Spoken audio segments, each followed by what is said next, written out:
Λοιπόν, σας ευχαριστώ πάρα πολύ που είστε εδώ και είναι γεμάτη αίθουσα και υπάρχει τόσο μεγάλο ενδιαφέρον για αυτή την πολύ ωραία, πολύ ενδιαφέρουσα ενέργεια που κάνει το φεστιβάλ. Ευχαριστούμε πολύ τον κύριο Ζούντε που είναι εδώ.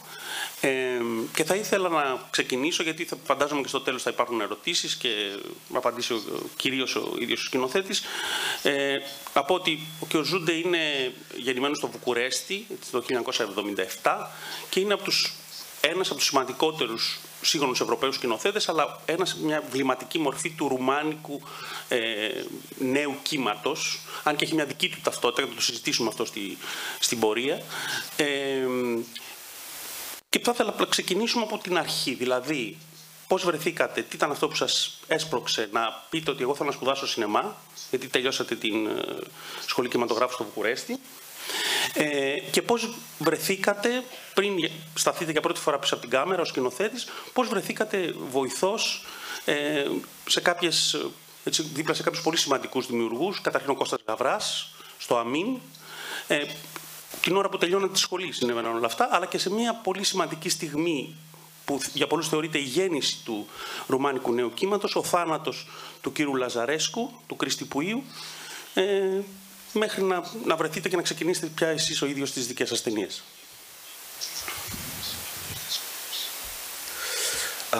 First of all, thank you for inviting me here for this the festival, which I think has a great programming. I like all the films that I managed to see before coming here, which are in the festival, because here I didn't have time to watch, so it's really a great honor. In the same time, from now on, I will refuse the term masterclass, not only because I'm not a master, but because all these last days, my friends here in the festival, some in the front row, made fun of me in the hotel in the morning, saying things like, "So how, master, are you preparing your voice? Can you bring us the chair, master?" Or how with the master class we are your slaves. So you know, I'm not in a good mood to start doing that. So let's call it a discussion.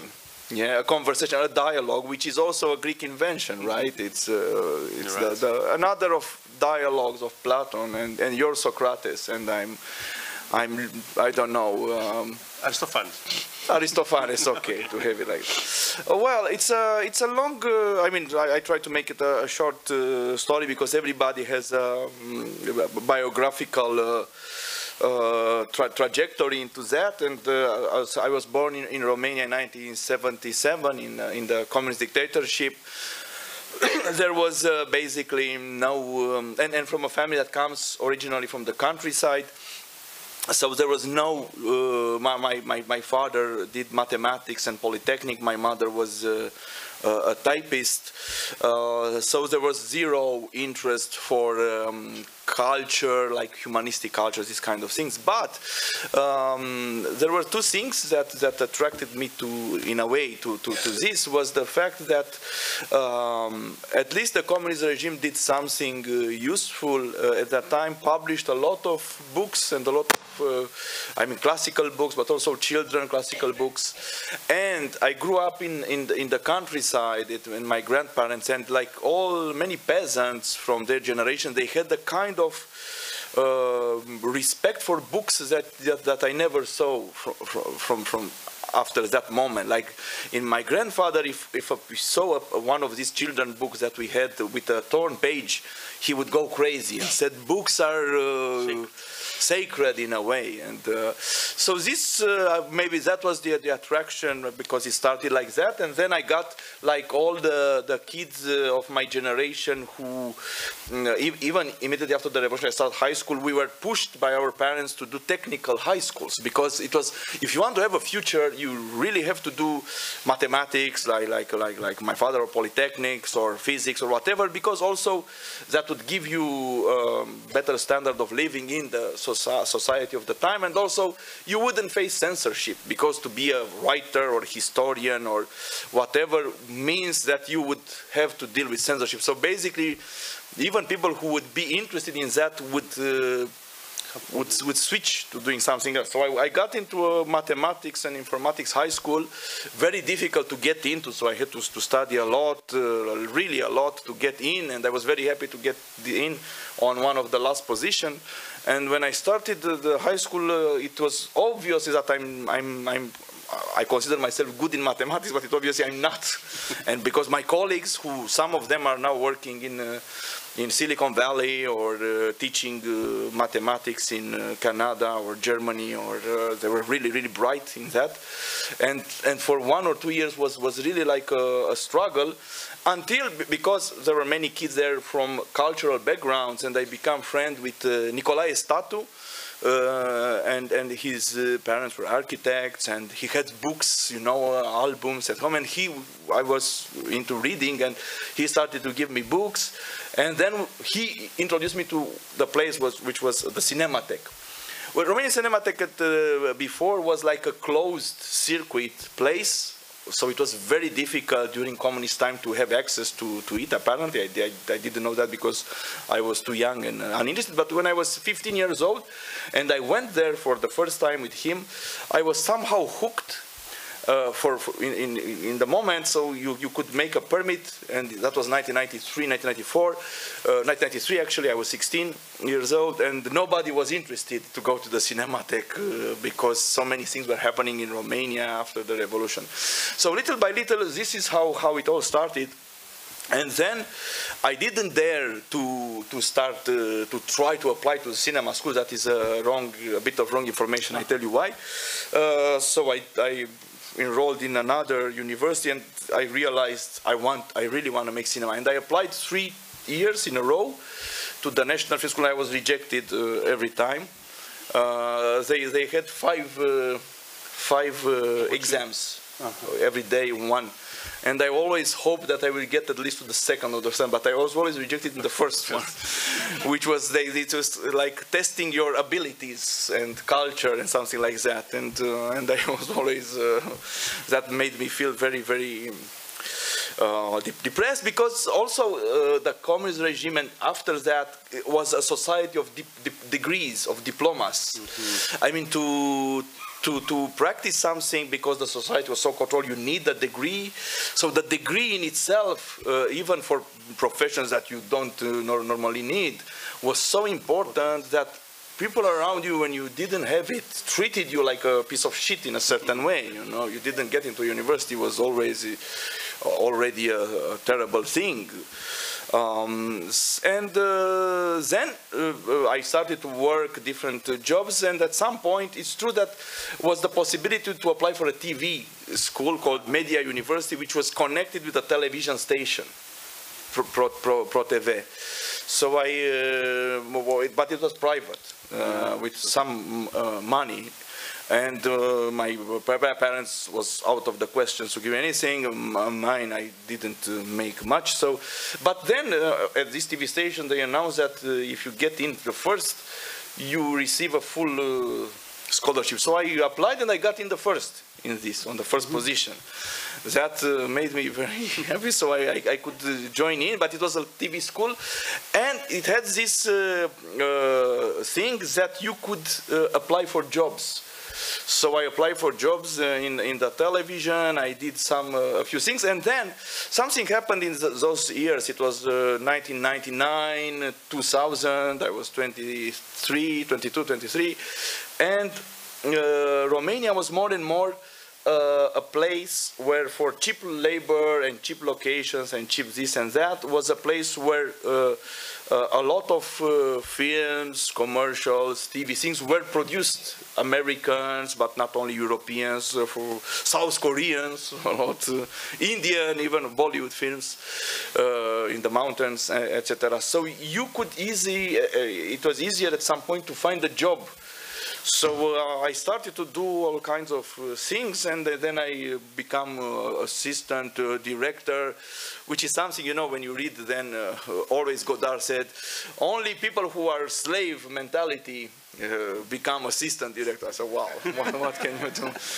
And because I did that for 5 years, and in conditions that were so rich in experience and learning a lot of things, and I really believe in this professionalization, if you want, because this is the only thing I had, and also because from the little you could access about film history, it was before internet in a way. I knew that, you know, Fellini was assistant to Rossellini and, and Visconti to Jean Renoir, so I said, well, I would be like that. So, and that made me this kind of thinking to accept everything. It seemed, but I believe, and I think I still have this sick perspective that if someone would tell with what was telling us you need to work 20 hours, 28 hours, 38 hours in a row, I would say, this is cinema, I would do it, of course, and I would be very proud and somehow dismissive and despising the people who say, wow, but I want to go home, and 8 hours or 12 hours is the working day in cinema. So now I realize it was full exploitation, basically. For instance, for Costa Gavras movie, which was shot in Romania, it was a great experience to be around a film like that. Amen, and it was completely shot in Romania, and my work was every day starting at 3:30 or 4 in the morning, because preparing extras for 3-4 hours, and then the other part of the crew came, and then it was 12 hours. So I was have for 3 months and a half, like 16-18 hours of work, which was I couldn't wake up after 2 months. You know, it was very difficult. But so this is, and then I work for Romanian films. I work for Romanian commercials a lot, and then I started to direct first TV. I directed the first Romanian soap opera. Called In the Family. I was fired after 6 months. Then you want to know why exactly? Exactly. It's useful. I think it's useful because first of all, because I think it's like a history of mentalities in a little way. That was a soap opera based on a BBC soap opera called EastEnders, like a franchise, and with actors, etc. Very bad conditions, but well, it was very high paid. I think my salary was like 3 times more than the medium salary in Romania. I really was making a lot in that time, and but it was a huge despise in the cultural world, and especially in film and theater, for soap operas. And the actors didn't, so the producers somehow framed that for the actors, saying it's a BBC TV series. And they were very happy until the start of the project. They said, oh, it's, you know, it's great, it's a BBC. BBC is like the mark of quality. And we were 4 directors each week. One was shooting, the other was editing, so it was something like that. And when they started to broadcast them after a while, it was a huge backlash in the cultural world and in theater. So the actors were really pissed off. And then they made, they thought a little bit about it, and I said, okay, we are good actors. The scripts are good, they consider them good, so who's to blame? It should be the directors, and because they were young and inexperienced, which was true, but you couldn't change the nature of the thing, actually. So then it was like a revolt, and they said, we need to be able to control the final cut of this. And I said, well, I don't accept that, so I was fired. Okay. And then, but then, you know, the soap operas would become normalized after that, and now that wouldn't be a problem. They want to act in soap operas, but back then was really because, you know, like a famous theater director came to the theater. He was also the director, the manager of the theater, and looked at the actor and said, how do you want now that I cast you to play Macbeth or after you playing this shit? So it was a bit like that. So yeah, then I started to do short films, and then one next to another, and a lot of commercials. Ναι. Θα ήθελα να πούμε τώρα για, ας το πούμε, μία πρώτη περίοδος. Εμάς με τους κριτικούς γενικά μας αρέσει να χωρίσουμε τα πράγματα, τακτοποιούμε, να κάνουμε συγκρίσεις. Πολλές φορές είναι αυθαίρετες βέβαια. Αλλά ας πούμε ότι υπάρχει μια πρώτη περίοδος στο έργο σας που ξεκινάτε με την πρώτη μικρού μήκου στο The Tube with a Hat, η οποία μάλιστα είναι και, από ό,τι διάβασα δηλαδή, η πιο πολυβραβευμένη μικρού μήκους ταινία στην ιστορία του ρουμανικού κινηματογράφου. Ταξίδεψε παντού, από το Sundance πήρε βραβείο, πήρε σε πάρα πολλά φεστιβάλ του κόσμου.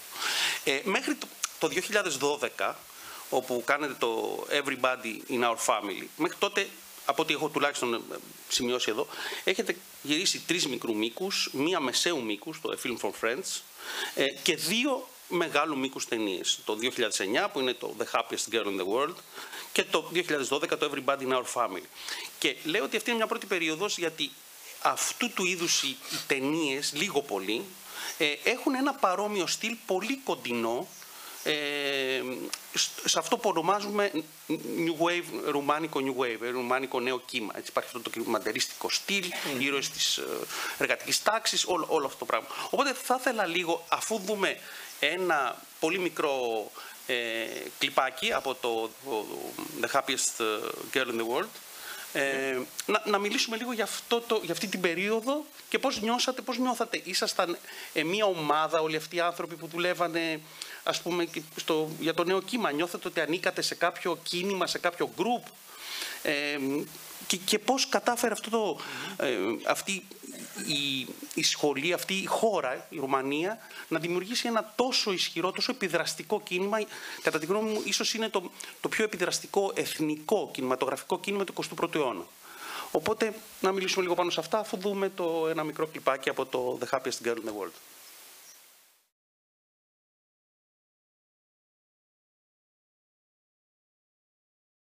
Well, it's very cruel what you do, because now you ask me to defend something that I did in another life in a certain way. But I remember, watching it, it's very weird. There was a DOP friend that, because everything was shot cine verite, there was no extras at all. And he said to me, he never saw such a bad mise-en-scène of extras in his life. And when you look at they work like not natural, and I think because we are used that when people direct a film, they put the extras to imitate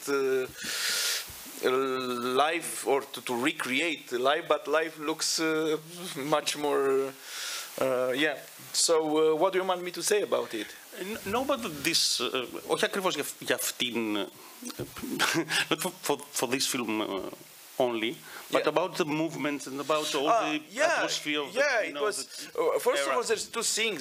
The one is the most boring one that people don't speak about, is that in 2004 we have a change of power in Romania, and a change of law, because of a good minister of culture that created a new rules, a new law of cinema that gave access to younger people at that time to funding, because before that was much more difficult, and it was extremely corrupted, but from the outset, meaning by that you would have, for instance,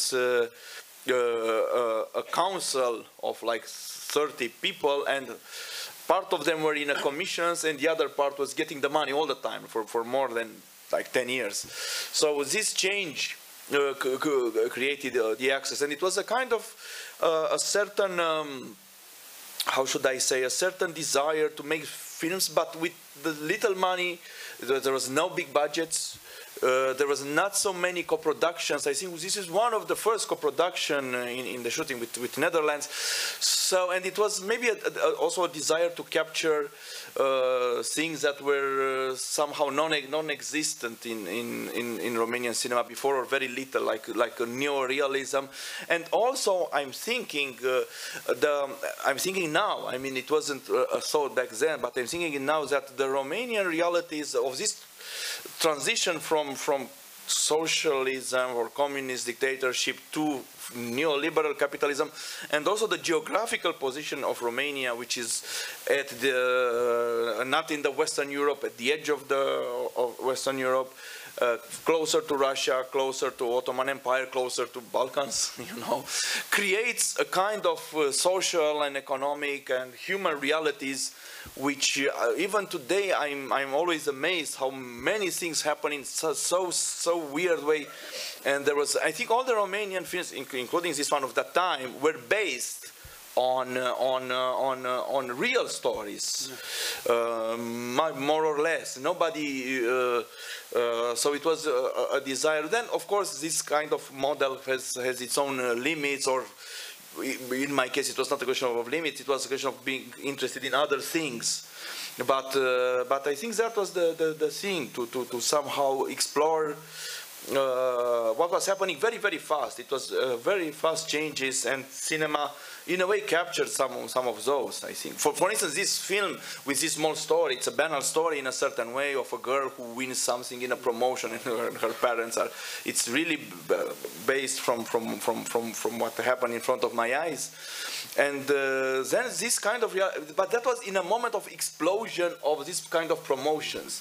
When this kind of promotions appear only in poor countries, you know, when people have to send 3 bottles and yet they can win a trip in Athens, or send 100 bottles and you can win a car, or you can win. It was like a craze of those things. And yeah, and I was a beginner of when this happened, and I was the first commercials I shot were which were called testimonials, because when someone is winning something, they send a director to make a small film with the person thanking the company. So I was the one. I mean, the great directors were doing the commercials, and then when someone was winning, I was like the cleaning lady, you know. It's like you go and film this, and one of the stories that struck me, because the girl couldn't say the lines, you know. She had to say, "I'm the happiest girl in the world," and again and again and again, until I found out she was crying, and everybody said, "Why she's crying? She won a car," you know. So, yes. And then the parents were there with the contracts next to her. I said, "Well, I told this as an anecdote to friends," and one of them said, "Why don't you make a film?" And afterwards I said, "Yes, this is a story that somehow," because when the crisis came, exactly after we shot the film, 2008, this promotion stopped. It was not so many, and they reappeared again in other forms quite recently. It's interesting to see. So that was a very short moment. It's like 2 years where this craziness, you know, it's a bit like Bellissima of Visconti, which was a model for me, that where some phenomenon is taking a big importance and then disappears. Και το Everybody in Our Family έχει το ίδιο περίπου στυλ, μέχρι να φτάσουμε 3 χρόνια αργότερα, στο 2015, όπου θα σκηνοθετήσετε το Αφιέρωμα, κάτι τελείως διαφορετικό, και όχι μόνο για την δική σας καριέρα, και για το ρουμάνικο σινεμά. Νομίζω ότι ήταν δηλαδή μια ταινία που ξεχωρίζει εντελώς από το περιβάλλον του ρουμάνικου νέου κύματος. Είναι ένα ασπρόμαυρο βαλκανικό western, το οποίο νομίζω ότι έχει πολλές ιδιαιτερότητες που ίσως και κάποιος που δεν ξέρει ρουμάνικα να μην μπορεί να τις καταλάβει. Δηλαδή νομίζω ότι η γλώσσα παίζει πολύ μεγάλη σημασία στην ταινία, έχει πολύ μεγάλη σημασία αυτά που λέγονται, να τα καταλάβεις στη γλώσσα του.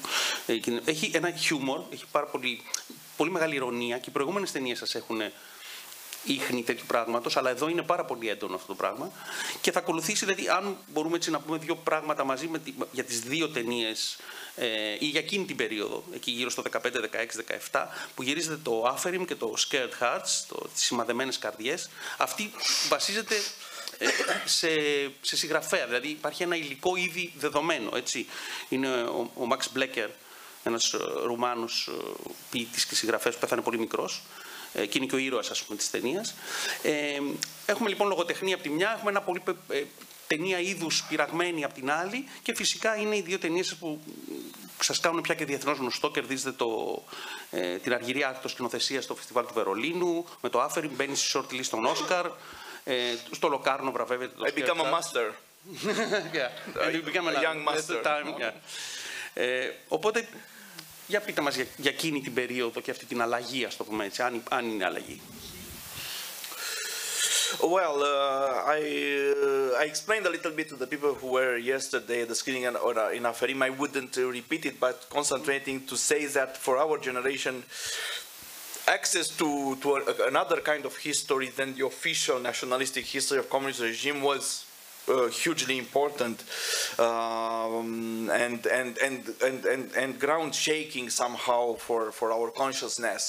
The stories first about the communist prisons and the communist dictatorship, which still go on, but also the ones about the fascism, which now in a weird way appears again. We almost had a fascist president if the Constitutional Court wouldn't have cancelled in a good measure the elections, the slavery of Roma. So there's many hidden dark parts of Romanian history that for me and maybe for others of my generation and older created a kind of change of consciousness that stayed for years.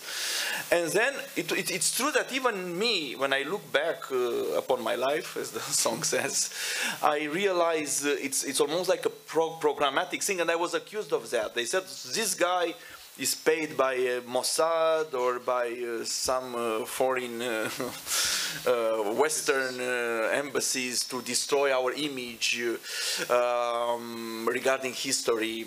But that was not the case. It was just one project after another. It's true, in a very short time I worked enormously for the films, because also I was giving up advertising, and all of a sudden, they say people in film, oh, you work a lot sometimes, and I have the feeling, compared with my work in TV or in commercials, to work for cinema, even to make 2 films a year, is like 20% of the work I was doing. It's like holiday in a certain way.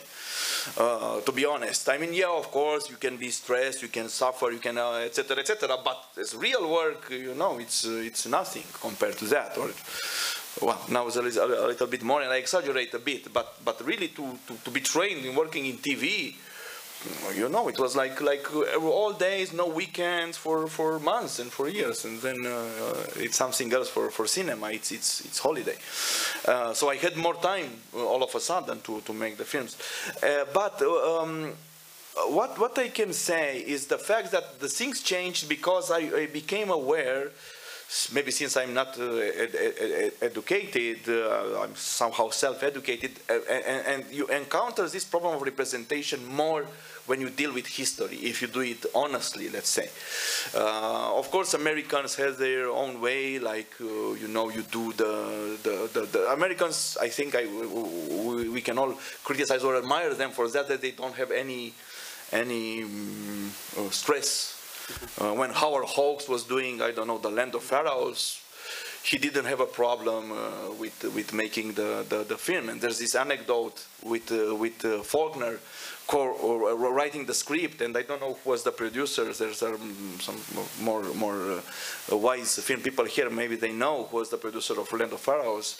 But it's this story that Faulkner was being late with the script, so the producer made an office next to him, and Faulkner came the first day, started to write, and then he started to laugh alone for many minutes, and the producer went in and said, well, what's so funny? And Faulkner said, I started the script, and I cannot stop laughing myself. He said, why? Well, because the first scene is that the pharaoh wakes up and goes to inspect the construction site of the pyramids. And he looks at the slaves working there and says in English, how is it going, boys? and this, he imagines that as being extremely idiotic. So, this guy speaking in English, and I think Faulkner was completely right. So this is my problems. That's the essence of the problem when you deal with history, is that you all of a sudden you encounter the idiotic side of creating a representation. It's so stupid in a certain way that you have to find a way out of this. And for each film I try to find a way. For Aferim was the black and white and the quotations in dialogue, which gave me a taste for quotations afterwards, it's true. And some the way it's shot for Scarhart was the literary language and some text that breaks all the time the story. For Barbarians, which is tonight, and I think it's interesting, maybe I will have a discussion after the film, because it's very much related with the Nazi period of Romania, so etc. etc. But also this, because now also looking back, I can see that, but that was maybe small intuitions. It was not very well made. Well, maybe it's impossible for me to make it well. That if films exist about something or around something, and I think that's one of the things that I try to be a bit out of the cinephilia, because cinephilia is also something wonderful, but also I think not very healthy, because it makes the film exist only in themselves and for themselves, and like in a certain bubble, where people are praising the films or the authors or the actors or whatever, and so it's like a closed circuit. While for me, a film should be like what Italo Calvino said in the 60s in a Cahiers du Cinéma interview, where he said he praised what he called at that time essay films, which is not what we understand today by essay films. He mentioned by essay films like the Godard films or Rivette films of the time, and he said that it's always important that a film which touches a subject like historiographical or anthropological or sociological, but can come with something that the disciplines themselves, like sociology, anthropology, history, etc., cannot do. If you can do it in a book, you shouldn't do it in a film. So in a way, first as an intuition, then maybe a little bit more thinking properly about it, I tried with my small qualities to offer something that history cannot, I mean, in these films dealing with history, that history doesn't do. That's all. That's maybe very, very little, very, very small. The historians, I was always, the only thing, I don't have any problem with criticism, with audiences criticizing the film, etc. But for these films, my only small sadness was the fact that I hoped it will be such a great dialogue with historians for them. And they were all against, I mean, most of them against those films. In Romania. Yeah, in Romania especially, because that's also something very local, you know. It's the opposite of what Teddy Williams, who I admire deeply, does, like a kind of world international cinema, because he lives in such a way, or he sees the world in such a way, and I see it extremely local.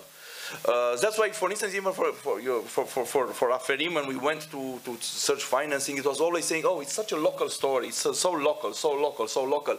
But in a way, I believe that cinema is local, and I want to see local things. When I see a Japanese film, I want to see something local.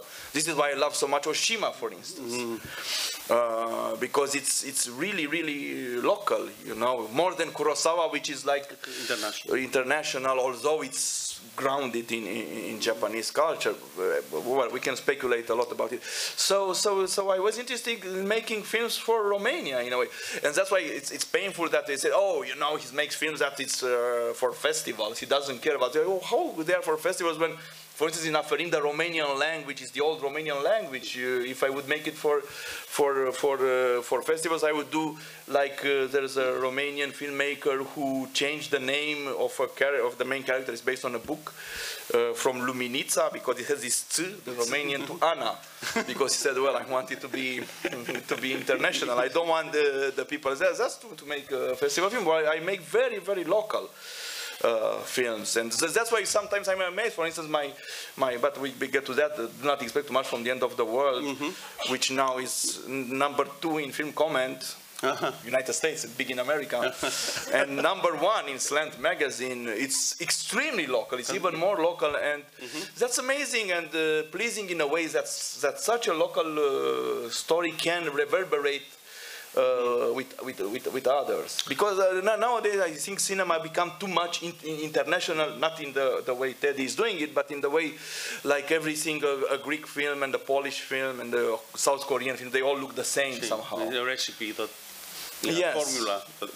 A formula or not, but maybe because it's all these labs, the dramaturgy is the same, and I don't know.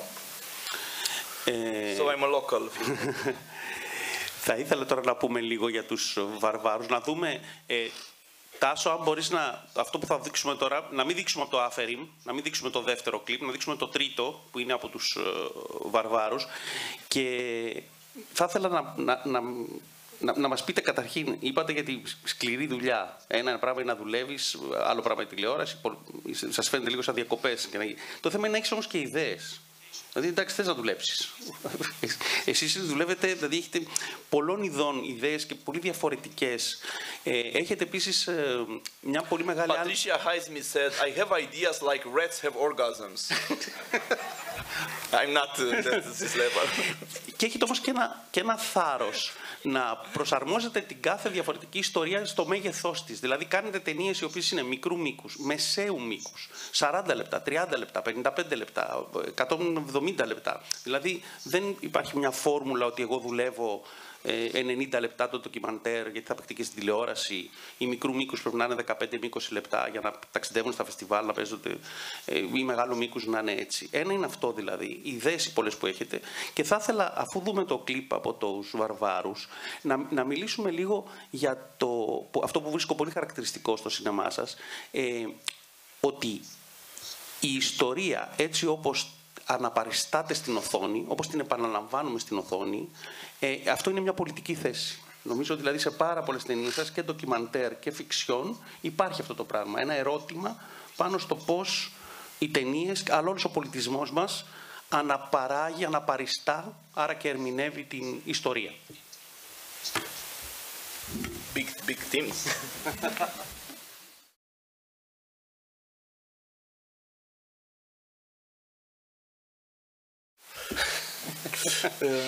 Yeah. Well, it's a subject I struggled with. How to create a film, how to make a film about the involvement of Romanian army and authorities in World War II massacres against the Jews and Roma. And especially one very probably the darkest moment of Romanian history, or one of the darkest for sure, which was the massacre in Odessa in 1941, in October. Well, actually what happened was, to summarize it briefly, that Odessa was, when Romania joined the Nazi Germany in attacking Soviet Union, Romanian army was run by Marshal Antonescu with a lot of ambition, and they lost a lot of soldiers in the attack. They were not well prepared.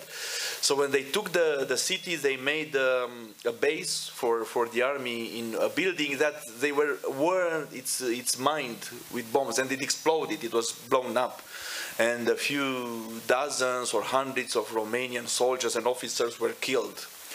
And then Marshal Antonescu gave this order saying that for each soldier, I don't know how many Jews, because they considered it was the Jews, the international Jewry, communist, Bolshevik Jews that did it, to kill I don't know how many for a soldier and how many for an officer, which they did in that night, killing 18,000 people, mostly Jews who were concentrated already in some kind of ghettos, let's say.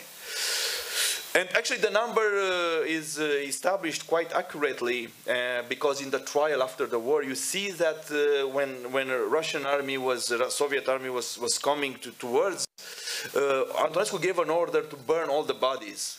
So they opened them, the big graves again, and burned the remains of those people. And this is how they realized how many, and somehow they were shocked themselves. And then in the trial, when he was accused of that, Marshal Antonescu said, actually, it's true that I said it, but I didn't realize that people would take me seriously because I gave many orders like that and didn't happen. Well, so and then of course to make a film like that, it's a bit on this topic. It's almost either you do it like you know, you stage a massacre, but this is first of all impossible. Then I don't know from a moral point of view how to do it. So I wouldn't do it in such a way. So I postponed the project for many years until with my son, who was back then 7 years old, I think, or something like that, I was invited to a military reenactment. And it's one of my two films that actually came out of a joke. Because I saw this, I didn't know it exists, something like it's called military reenactments, where you know, passionate people about military reenact battles, like Gettysburg battles, or I don't know, there's big Napoleon wars in France, etc. And I looked at it, I found it so idiotic and so funny at the same time that when I went to thank the guy who invited me, I said, why don't you stage a massacre? He said, ha ha ha, so funny. And then when I went home, I said, why not? Why not imagining a director that wants to subvert that and instead of staging a patriotic battle, stages a shameful event like a massacre. So then I said, well, this could be, this could create like a distance that I needed to touch the topic. And also maybe it's in the same period I was directing theater, and which I think for me was very eye-opening in a certain way, because I don't know why it's interesting that cinema has so many tools, much more than theater, and it's in a way more with more unwritten rules, or while theater, which has some little tools or smaller tools normally, is usually, and of course now it's not judging certain works and compare them to another, but overall I find in theater much more freedom. Yes, and it's not like, you know, you have an IMDb that says it all. You have a chapter which is called Goofs. Mm-hmm. And you open it, and in each film they say, oh, the microphone can be seen 1 second. The light can be seen 2 seconds in this shot, or whatever. The actor is not hitting the mark. I don't know. While in theater, nobody says, I saw the lights in the stage. I saw the mics of the actors. It's much more, somehow, it's much more visible, the construction of itself, of the play, and I like that very much, and I think that somehow had an influence on me, good or bad, I don't know, but made me feel more free because of theater. It's in a paradoxical way, maybe, I don't know, working in theater with actually very bad results. The critics were horrified by mine, but also were horrified at the beginning. That's also something interesting, because then if you are persistent in something, then the people accept you, because the first play was received very badly, the second so, the third mixed, and I think if I would go on, you could have invited me for a masterclass in theater nowadays, you know, in the Dionysos amphitheater. So this was the idea, and then it was another gift from my son that I visit, not so much to do with the kids in Bucharest, not many things for kids. So many times I was with him at the military museum, which is where this is shot. And military museum is a totally crazy place, because it has all these artifacts, like you see in the film, including this tank where real people were killed in the revolution, etc. And it's of course fully nationalistic, but it's like a stupid Disneyland of horrors. And I was thinking to place the story of this woman director who's rehearsing this military reenactment exactly in this military museum. And that was really difficult to get access to, and I had to make some changes in the script. And I remember that's quite interesting, because I had to give it to them, and I didn't want to lie in a way. So I went there, I gave it. They have a historian that made a note saying, at some point there was a dialogue in the film where someone was saying, Romanian army killed, and she said, no, you must say Romanian army and authorities. because it was not only the army, it was also the gendarmerie, I don't know, so that was the problem. And then it was one scene, it was like a copy, like a caricature of Eyes Wide Shut by Kubrick, where I was having this reenactor running and singing a song from Eyes Wide Shut, like one of these marine cadences, which was, I don't know, but I've been told Eskimo pussy is mighty cold. And they said, you cannot say this in the military museum about Eskimo pussy. This is forbidden. I said, but the massacre you could mention, but Eskimo pussy, no. It was like... It's from Full Metal Jacket. From Full Metal Jacket, Μπορούμε να πούμε πάρα πολλά πράγματα ακόμα, αλλά επειδή πρέπει να δώσουμε και υπάρχει πρόβλεψη να κάνουμε ερωτήσεις και το κοινό και μπορούμε να θίξουμε ατέλειωτα πράγματα γύρω από το έργο σας, δηλαδή και για το εβραϊκό ζήτημα το οποίο επανέρχεται συχνά, το χιούμορ, η ηρωνία που υπάρχει παντού. Ένα πολύ χαρακτηριστικό που μου κάνει ένα πολύ μεγάλη εντύπωση είναι ότι σχεδόν από την πρώτη σας ταινία, δηλαδή και από το The Tube with a Hat, αυτή μικρού μήκους, οι ήρωές σας είναι συνέχεια σε κίνηση. Είναι ένα περίεργο road movie που συμβαίνει. Δηλαδή, μόλις ταινίες σαν όλοι κινούνται μέσα σε αυτοκίνητα, με τα πόδια, με άλογα. Υπάρχει αυτή είτε στο αστικό τοπίο είτε στο επαρχιακό τοπίο. Η σχέση ντοκιμαντέρ και φιξιόν, πώς τα μπλέκεται. Αλλά φαντάζομαι θα βγουν κάποια πράγματα αυτά τις ερωτήσεις. Εγώ θα ήθελα να τελειώσουμε τη δική μας κουβέντα με τις δύο τελευταίες μεγάλου μήκου σας ταινίες, το Bad Luck Banking και το Do Not Expect Too Much from the End of the World, που κατά κάποιο τρόπο, ή τουλάχιστον στο μυαλό των κριτικών, στο δικό μου, μοιάζουν πολύ. Δηλαδή έχουν μια παρόμοια δομή κατά κάποιο τρόπο. Πάλι είναι μια γυναίκα που κινείται, εξελίσσεται μέσα σε μια μέρα και κάνει μια διαδρομή, μια μίνι οδύσσια μέσα σε ένα αστικό τοπίο για να τα βγάλει πέρα, η μία με ένα συγκεκριμένο πρόβλημα, η άλλη με ένα άλλο. Οπότε θέλετε να μας πείτε λίγο για αυτό την παρούσα κατάστασή σας με την κινηματογραφική, τι σκέφτεστε γενικότερα και το στυλ αυτών των δύο ταινιών.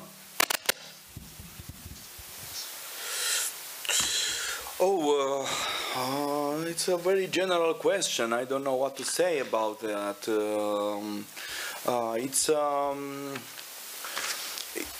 They have different structures, and I can comment a little bit more maybe about the structure, because one of the things I think in narrative cinema is, one of the things I'm interested or I strongly believe in is the structure, meaning by that the structure should be, or the composition, if you want to call it like that, it should be part of the work itself.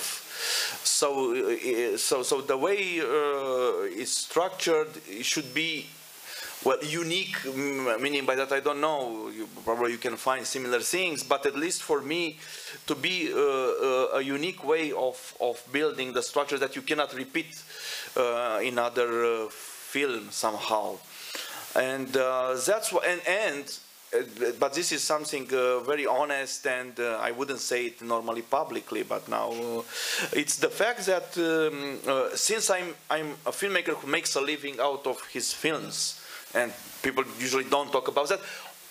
Also in cinema they don't, because in other arts I think nobody says if a painter is painting a portrait to make some money, or a theater director is making a play because he's invited by a theater that pays his salary, that's accepted.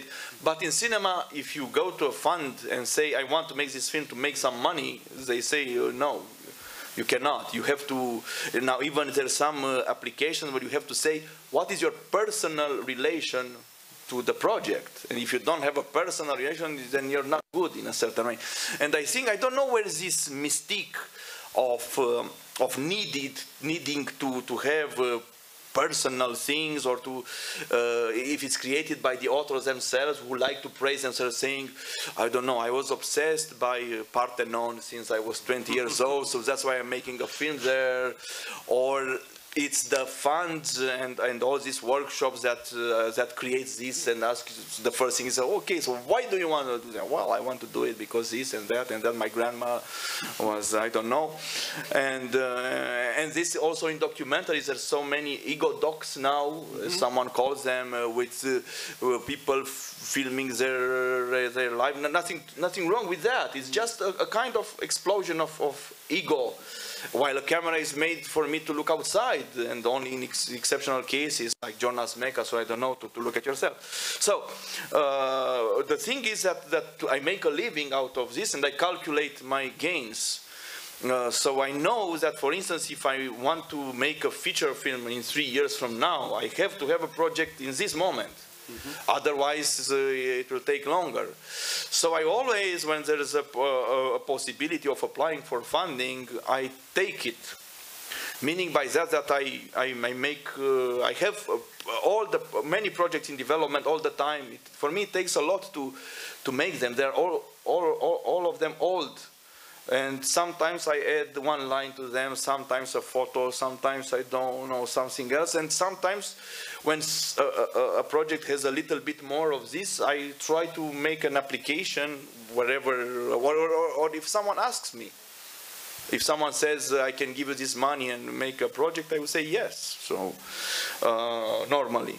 And then it's interesting, there's a side that I was confirmed by Jean-Luc Godard himself. I saw an interview, one of his last interviews, I think it was 2010, and he said something that I found I took it to be true and to be a model in a way. He says, I never wanted to do any film. It was just a command, an order. Someone ordered me. It was either a producer or I ordered it to myself, giving myself deadlines, saying, okay, I order you, Jean-Luc Godard, now to make Prénom Carmen in 6 months.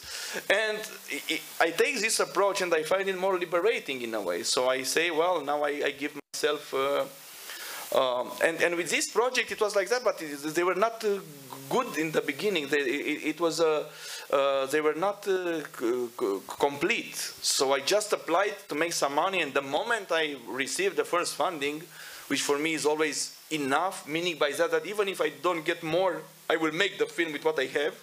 I always did with what I had. I set a shooting date, saying like, okay, we start shooting 1st September. If we make more money, okay. If we not, I will find a way to make the film. If it's €1, I do it with €1. If it's 1 million, I do it with 1 million. So I set that, and then I try to save the project somehow and to save myself doing something. And that's why more and more my last films are so tortured in the structure, because it's just a way to save them, to find a way to make them in the end. Maybe that's, in a certain way, that's what some people like them, because it's obvious this struggle to save them. So I really don't know how to make them. I really don't know. And then also now I have 2 projects. I'm totally scared. I don't know how to do them, but I'm confident that maybe I will find not something to make them good, because I don't care to make them good. I care to be, for me, a knowledge process into them, and to experiment with structures, with this. So in this, that's why they have these tortured structures. Yeah. Because, for instance, in Bad Luck Banging, there's this kind of dictionary in the middle that was not supposed to be. It was supposed, I just collected materials. I'm a bit of a hoarder of these kind of things. I notes on my phone, and then I put them in my computer. I spend a lot of time collecting all kinds of nothings, like images, text, whatever. So I had this, and I didn't have a film. And when I had the idea that I can make a kind of dictionary, a little bit like Flaubert, dictionary of received ideas, then I felt, oh, I'm saved now. I could make it. I don't care if it's good or not. I like it. I'm interested to work in it, and so it was like that. Or here in the other film, you do not expect much from the other story. It's a structure with 2 stories, because I couldn't decide to develop which one. So in the end, I had this brilliant idea. So why not keep both? and call it A movie and B movie. So one is the A film, and the second part is shorter and lower budget. So it's the B movie now. Wait, but this is just ways to try to save, to stabilize the projects a little bit, and well, I don't know. It worked better. In some cases, in others, I don't know. Maybe not. It was. Καλά, θέλω να ρωτήσω πάρα πολλά, αλλά έφτασε η ώρα νομίζω να πάρετε και εσείς το λόγο. Κάναμε έτσι έναν πρώτο κύκλο. Οπότε νομίζω ότι όποιος θέλει να ρωτήσει οτιδήποτε και συμβουλές, δεν ξέρω εγώ, για μελλοντικούς σκηνοθέτες, διότι... Κύριος. Hi, thank you. I'd want to... I have actually 3 questions. I don't know how's the... η δομή, ας πούμε. Ask the 3 of them and I answer one. Okay, okay. Maybe it's a close one with each other. About the theater thing you said, do you plan the sloppy documentary style? Sloppy? No, I mean, I don't know. I googled it to find the right word, but I didn't find it. Πες τα ελληνικά και τα μεταφράζουμε αν θες. Και στα ελληνικά το ίδιο θα είναι, νομίζω. Sorry. Δεν ξέρω πώς να το πω το πρόχειρο, ας πούμε, στυλ. Θα το πούνε οι... Oh, no, I was joking. οι διερμηνείς. Οπότε καλύτερα να τα πεις στα ελληνικά, νομίζω. Είναι κάπως το ίδιο, νομίζω, αλλά εντάξει. Ό,τι θες. Το πιο πρόχειρο στυλ, το πιο ντοκιμαντεριστικό στυλ, είναι... το γράφεται, ας πούμε, σε αυτό το στυλ. Δηλαδή, ακόμα και στο γράψιμο υπάρχει κάπως αυτό το στυλ. Αυτή είναι μία ερώτηση. Και ας πούμε, πώς, ιδιαίτερα για τα πρώτα χρόνια, πώς πείθατε έναν παραγωγό, ας πούμε. Ήταν το σενάριο, ήταν το τι είχατε κάνει, ας πούμε, σαν βοηθός σκηνοθέτη. Και η τρίτη ερώτηση, συγγνώμη κιόλας,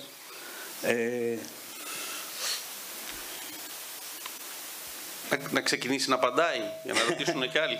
Και σε ποιο βαθμό, ας πούμε, οι ταινίες σας γίνονται κωμωδίες. Ας πούμε, είναι από το σενάριο, νιώθετε ότι στο σενάριο υπάρχει μια κωμωδία εκεί, ή μετά και το πώς γυρίζετε, γιατί πολλά αστεία πάλι είναι σε ένα επίπεδο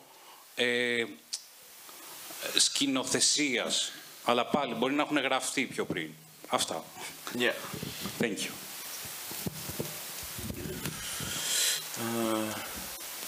The sloppy style. Sloppy style. Yeah, well, it's not intended to be sloppy necessarily, but there's something here. I'm formed, or I was formed, as I said, going to Cinematheque, seeing a lot of masterpieces of cinema of all kinds, you know, or classical cinema, and the avant-garde or the what is called historical avant-garde, either from the 30s or the historical avant-garde in America from the 60s, was a later discovery. I mean, after internet, etc. And this became much more important because, as I'm not sure of myself, I'm interested to find things that liberate. And as I said before, that cinema is so full of unwritten rules or sometimes self-imposed rules. It's very liberating to see, for instance, a filmmaker like Jonas Mekas who said that he didn't have money to make the feature films he dreamed about, so he said, okay, I will have some jobs and I will film every day for a few seconds, a few minutes, and then little by little he created this diary corpus of cinema, which is one of the most wonderful. Or you can find someone like Andy Warhol, who has a non-neurotical approach that, if you ask filmmakers, everybody says is very hard. If you ask someone, how do you make, and it's interesting that only filmmakers are asked that, but nobody asks a baker man or a worker if their work is hard. But filmmakers are always asked the first question, was it hard? And they always say, oh, it was extremely hard to do it, etc., etc. And Warhol was someone who said, filmmaking is very easy. You have a camera, put a film in it, push the button, and the camera does the job. And it's true. It's really true. If you rely on camera or if you rely on montage, half of the work is done. And of course, Warhol's work was much more than this. But he always, or John Cage, has the same in not only in music but in approach to life and to things. And this idea he has and he expresses in all his books. You can start with Silence, which is maybe the more compressed one, but not only that, you should get rid of your likes and dislikes. I took that seriously in a way. Of course you cannot, but in a way you feel liberated if I say to myself, I don't care if the film is good or bad. And of course you cannot completely, but even if it's 10%, I feel liberated somehow.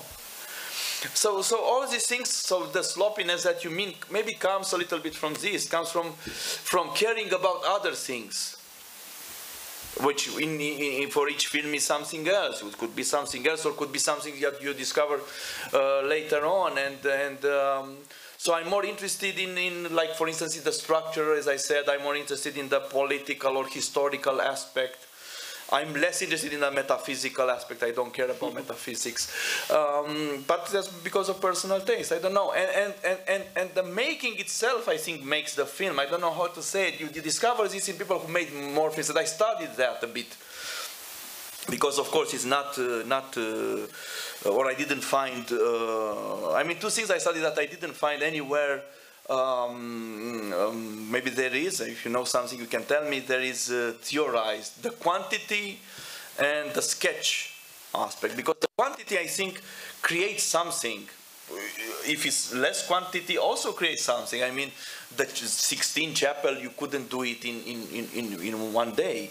But when you see Paul Klee's painting, for instance, I really think it's very striking to see that his paintings couldn't be made, but only if he made them fast. Otherwise, you couldn't make a Paul Klee painting. You couldn't make, say, I spent 10 years in making this painting. It was a nonsense. So I think the speed creates something.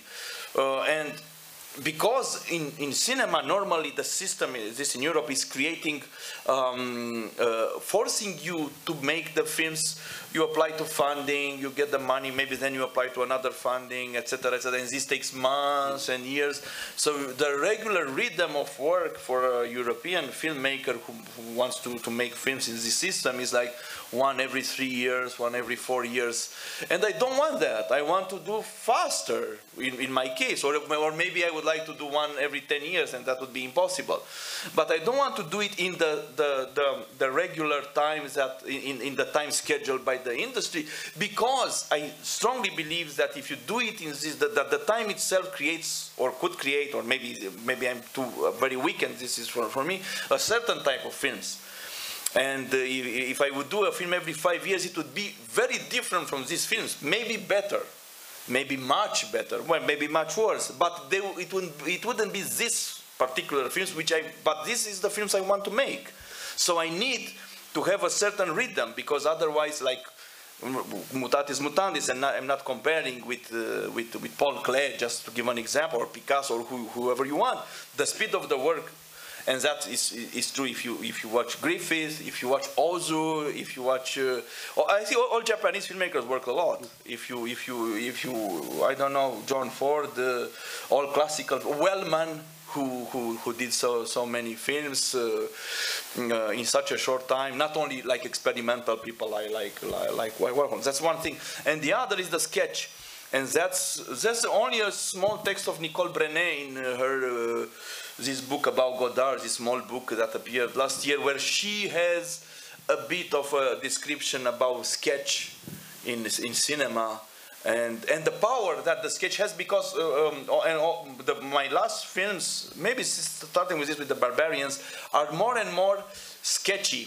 Meaning by that it's not completed, it's not fulfilled, it's not even aesthetically with unity, but I think, or I hope, that is a certain quality, because in them, then you can have things that a more rounded work would have to take out. You know, like this in every screenwriting class, there's this very good advice: kill your darlings. And I said, well, I would do anything but kill my darlings.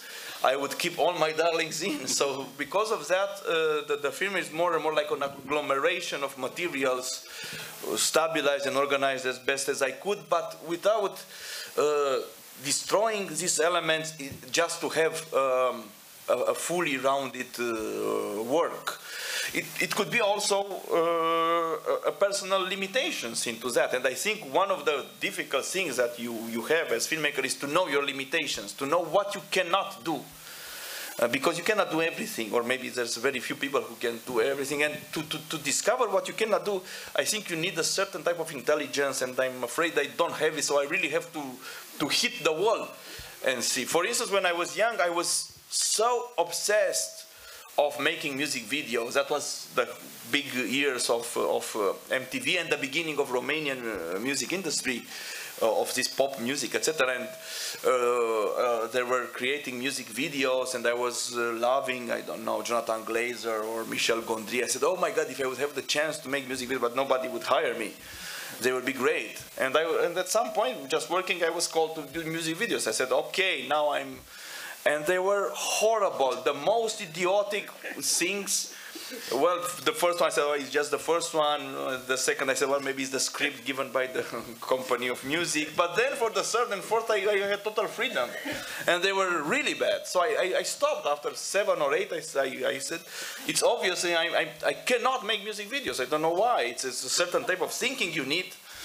While for other things, this is why I try different things, and somehow it's also, I'm also very greedy, I think, because I like all cinema. I like cinema, and I try to do everything. I would like to do everything in cinema. I like all kinds of films, and I also dislike very much, but if I look them from another angle, I like everything. I try to like everything, and to do everything, to explore everything, and to take that as a challenge, because in the end, what's to lose? I don't think is there something to gain, maybe a little bit of money, that would be great, but to lose what? Your career, your name, your style. I don't care, we're going to be dead anyway, so who cares about that? I heard Albert Serra once, and I admire him deeply, saying, I want to get into the history of cinema. And I said, well, what's the point? I mean, I don't care if I get into the history of cinema in Romania or not. And this history, how long is it going to be? 1 year, 10 years, 100? Then everything, even the Parthenon is falling apart. So, and in Greece, you have good examples of what falling apart, of the fate that awaits all the masterpieces. You know, even Angelopoulos movies will disappear once. So that is a very liberating thing. I mean, yeah. Well, I would like to be appreciated, and that my friends here in the first row say, oh, what a great film you've done, Masterclass. But if it doesn't happen, well. And about the comedy, is humor one of your darlings? Yeah, I quote also Chekhov saying that there's some funny aspect in everything, and I think to discover this it's maybe a personal trait or a personal interest in finding it, all this ridiculousness of to be alive is to be ridiculed. You know, it's ridiculous. Everything is so ridiculous from a certain angle. Everything. And I had this sensitivity to that from the first. I remember the first sexual experiences. I felt so ashamed. It felt for me so ridiculous. You know, sex, the mechanics of sex, the sounds, the smells. It took me a while to get over, but now it's history. Now it's okay. now. All right. Try me. It's good. Okay. It's okay. Ποιος θέλει να ρωτήσει, λοιπόν? Θα πάρει καλή απάντηση, όπως καταλάβατε. Try the master. You said that when you first started making films like Afrim, you were criticized as someone who tries to disrepute Romania, to destroy the country's images abroad.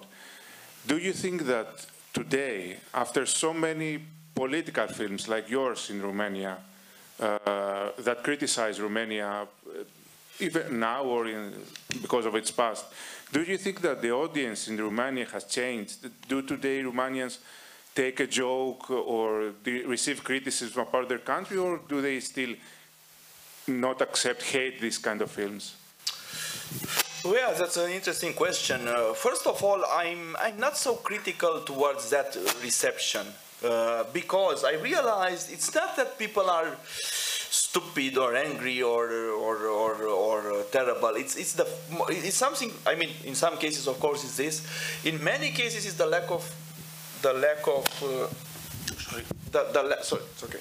lack of education in history, because in schools people are taught the nationalistic history still today, and even of course after the school not everybody has the time or the desire to study more, and you cannot blame anybody for that.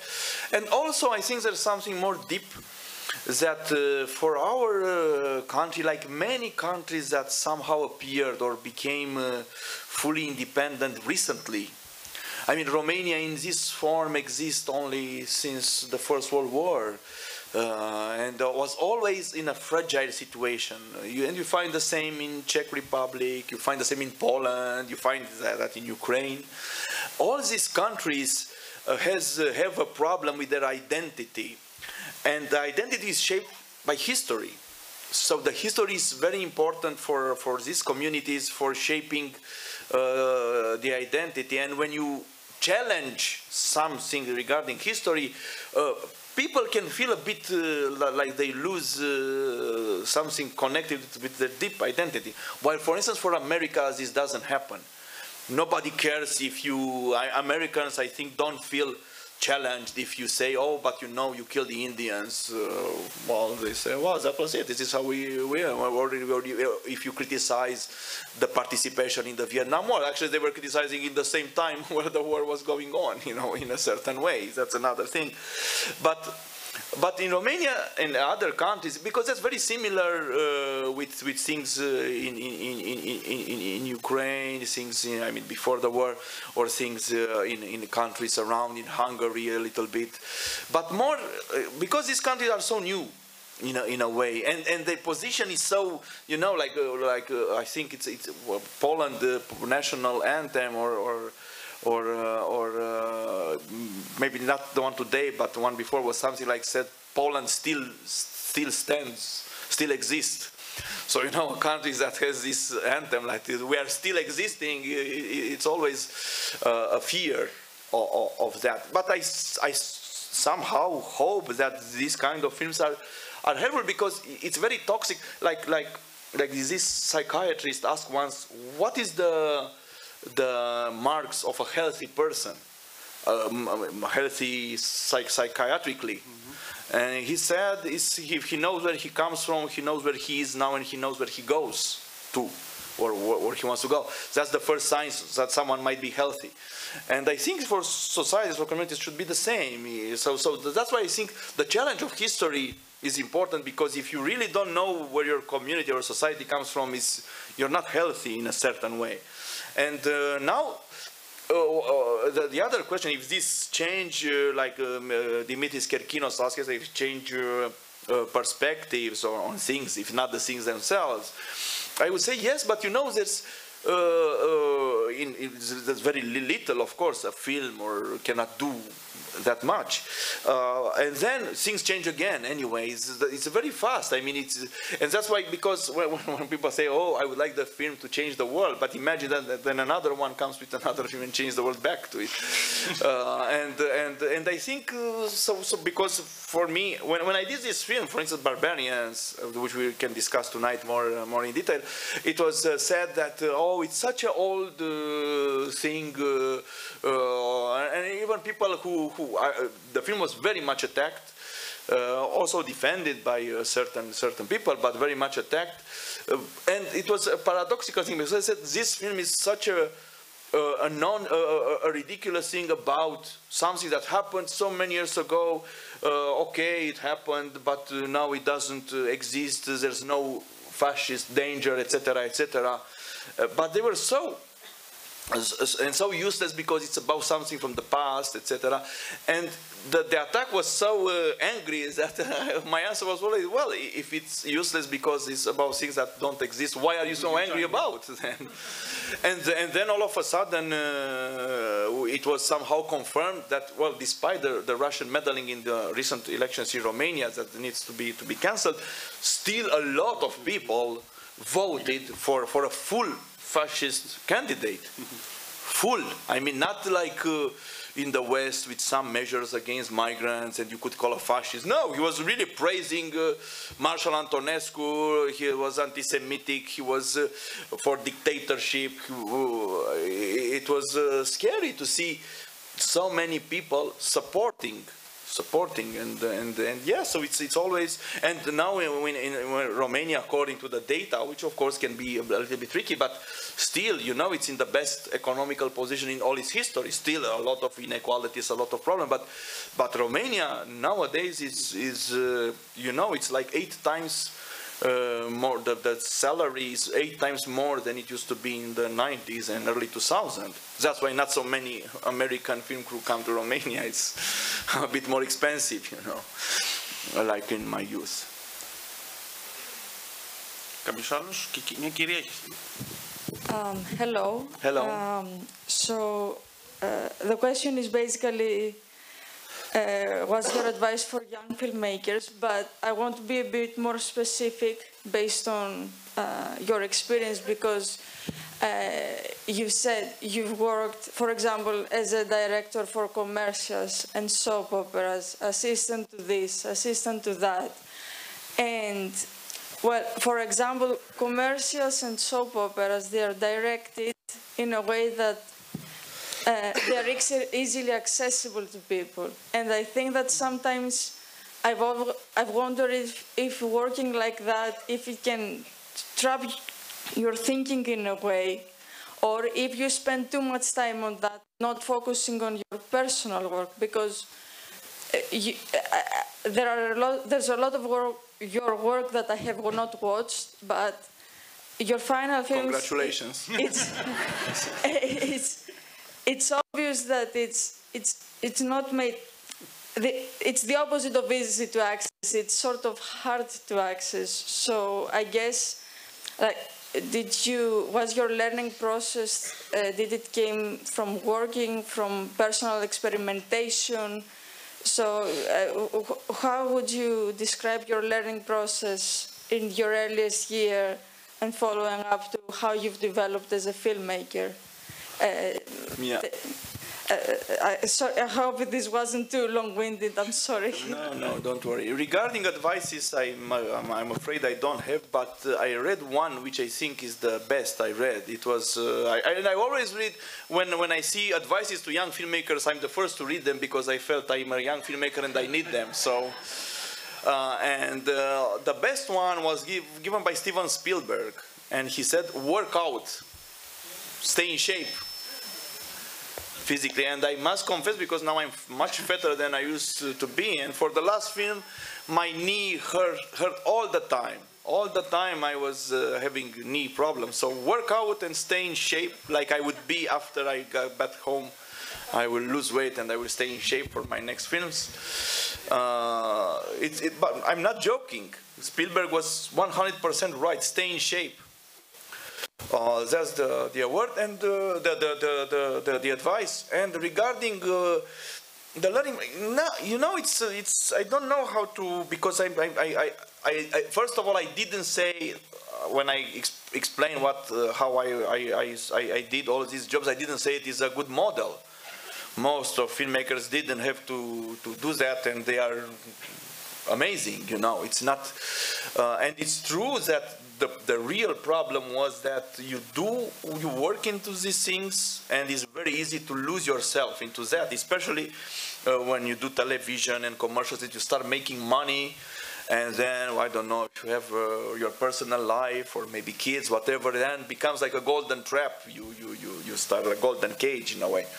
I don't know what to say to this. I can say that like they say, you know, it should be an ancient Greek proverb, like a wise man learns from everything.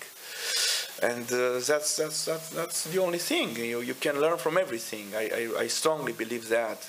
Of course, there's also John Cage that comes into our help. Cage has this idea that art, and I strongly believe this, that art should be made to be able to get rid of it. So you watch films or read poems or watch paintings or listen to music or to his music composed of sounds, in order that at some point this is just a training for seeing life as work of art, seeing what we are doing here as theater or cinema, seeing a shadow on a wall as painting, seeing the pavement as abstract painting, hearing the sounds, the environmental sounds as music. And well, maybe that's something that I try to, and I feel very close to. In a way, I hope, I wait for the moment that you don't need art, and art is because you learn how to see and to hear everything as art, that John Cage says. But until then, you need art as a training for that. So maybe, and you can use everything as a training for that. That's his idea, and I take it to be true. So if you have to work in commercials or whatever, you can see it as you want, and you can. You know, when I did soap opera, these telenovelas, I was so sad and feel so frustrated because I wanted to make cinema and I was now reduced to make soap operas. But now, if I would have the chance to make a soap opera again, I would do it with a lot of pleasure. You know, I would exaggerate the telenovela, the soap opera aspect. I would make it even more, because what we tried as directors was saying, oh, no, this is too exaggerated, too melodramatic. You know, the story of the testament that was stolen, and I don't know, this kind of stupid. But now I would be really happy to make it much more, you know, much more, because it's also cinema, or it can be. It's like found poetry in a certain way. If you just have to, I think, it's just my perspective, you know, to just change the glasses, change the frame, and then everything is interesting if you see it from this angle. So I don't know. My advice is longer than Spielberg's. He doesn't have time. He's counting money. Ένα μικρόφωνο εδώ μπροστά. Hello again. Hello again, sir. You mentioned in another discussion that we might be living inside, let's say, the golden age, the golden era of cinema, because images are everywhere.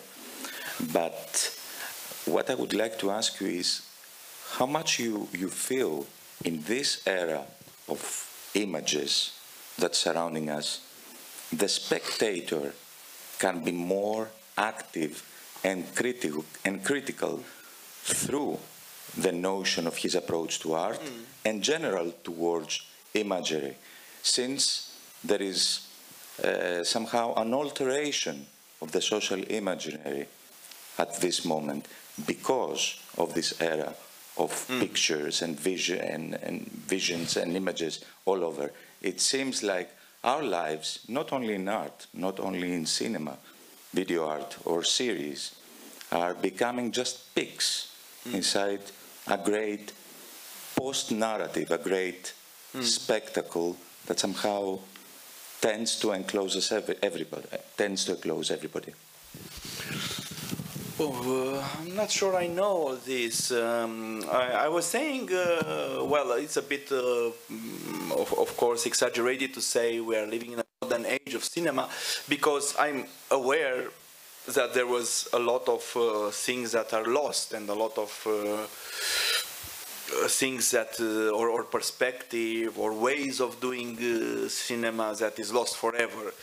But in the same time, I'm thinking, I don't know, that the only chance of cinema is somehow because I think cinema was always in crisis. It was the silent film, then the sound, then television came, then, I don't know, internet, then TV series, whatever, everything altered cinema. And I think cinema was always dependent and changing with technology, so it's somehow as my friend Alexandru Dabdeveja, the theater director, says. He said, "Well, you're in cinema, you're nobodies. You're just a derivation of the electricity. If I take you out, or if I unplug if I unplug you, nothing remains in a way." But what I believe that. I'm speaking from my perspective, of course, it's very limited, and everybody speaks from their own perspective. It's like impossible to do it otherwise, maybe. Is the fact that regarding, for instance, access to cinema. Well, of course, it's not the same to see a 35mm print in a good cinema, etc. But this in Romania, most of you didn't have. So now, with so many streaming access to, I don't know, platforms like YouTube or like Vimeo or even piracy, you can really see much more than I could have imagined 20 years ago. So the access to cinema is really much higher. Of course, this comes with a cost, because it comes with the cost of, like everything. If you have too much, you don't care about it. It's like the kids with toys. If you give a kid 100 toys, he or she doesn't even take a look at them in the end. But I prefer this than the scarcity that was before. That's one thing. And also the same with the production. Now, and I think all arts gained when they were democratized in a way, on long term. I mean, imagine that I don't have the feeling that writing become less good, or literature or whatever, because more people went to school and learned how to write and had access to a piece of paper and a pen. I mean, I don't imagine that, I don't know, Tolstoy would say, oh, now with everybody can write, things are losing their power. So with painting the same, with everything was somehow, with theater in a way, there's now, I think, everywhere in the world, people can do theater in pubs, in cafes, in the apartments. There's apartment theater like Wallace Shawn, and I don't know who else was starting doing that in America at some point. And I think now with cinema, it will have to gain something from the democratization of everybody can make a film, everybody can shoot something, put it on YouTube, put it on TikTok. And I know that the perversion of TikTok, it's the Russian influence of the election was through TikTok, but still the potentialities of that are really high. Now, as you ask, if we will be able to make people use this in wise or intelligent way and make something with it, or at least in part, because it's like with writing, it's like with when printing press appeared, that created good books or bad books. You cannot have only one. You have to have them all.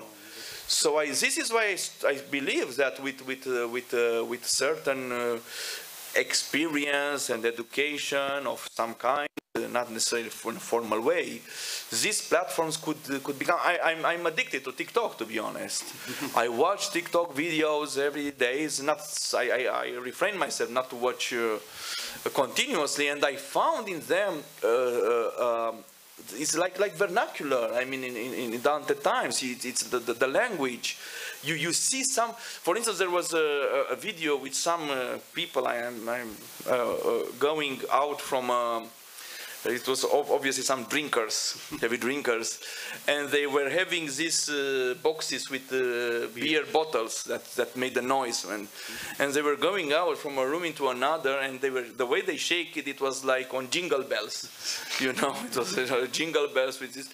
well, I found that much more creative than 90% of cinema of today, and you know, much more, or people dancing, and also these cameras on the phone get. There's a lot of peasants making films. Well, they're bad. You can say they're bad. It's not real cinema. Okay, well, you can see into them. I'm in awe of this, and the potentialities, and I really believe that cinema is one step behind. In a certain way. In other ways, okay, it's create great work of art, but if you want to capture something around, and when Godard says that cinema shows the trends, you know, he said that in History of Cinema, in Histoire du Cinéma, in other, like Cinema announced something. Well, I can tell you that now TikTok announced the fascism coming in Romania, because you can see the multiplication of this fascist propaganda videos on TikTok, and people going in groups to vote. It was not cinemas that announced anything about that, well, apart from my films, of course. But then you could see it in this modest and horrible platform. And why not considering them cinema, when someone like the great filmmaker Payal Kapadia gave this? Maybe you would be interested if you buy Notebook. In the last issue you can find like 30 advices from Payal Kapadia, for instance. Maybe that will be helpful. And the first one, she says, filmmaking is a privileged profession. Don't forget that. And I said, yeah, well, in a certain way, of course, it is. The second thing, I think it should be challenged not to be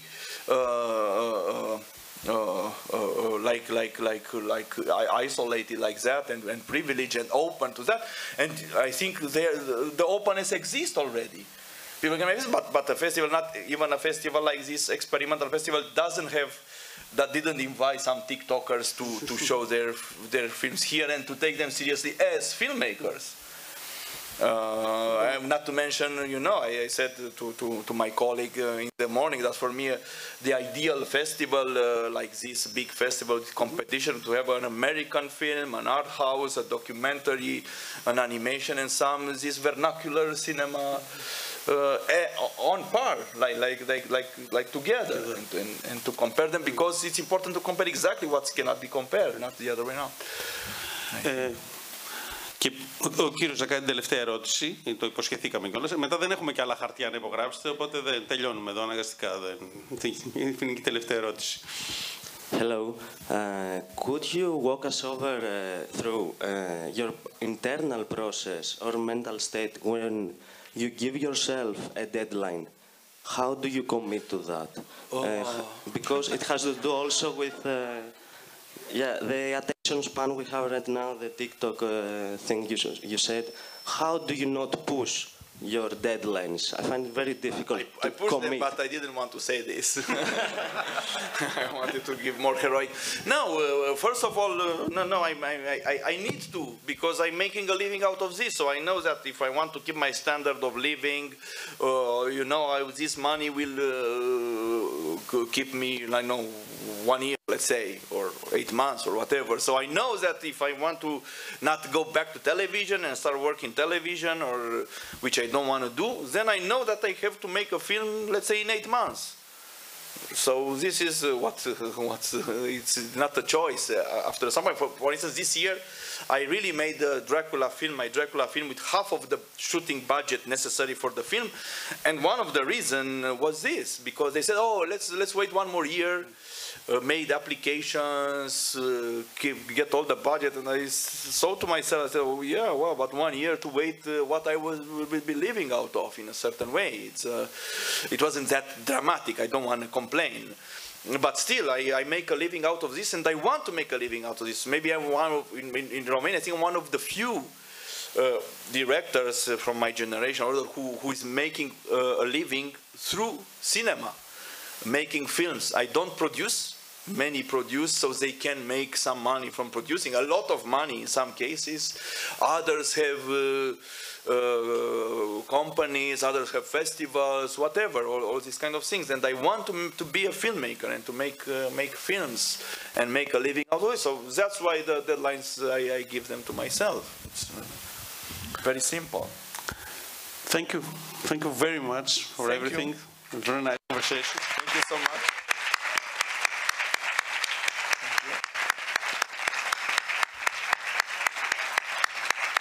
If you transform each clap in €1,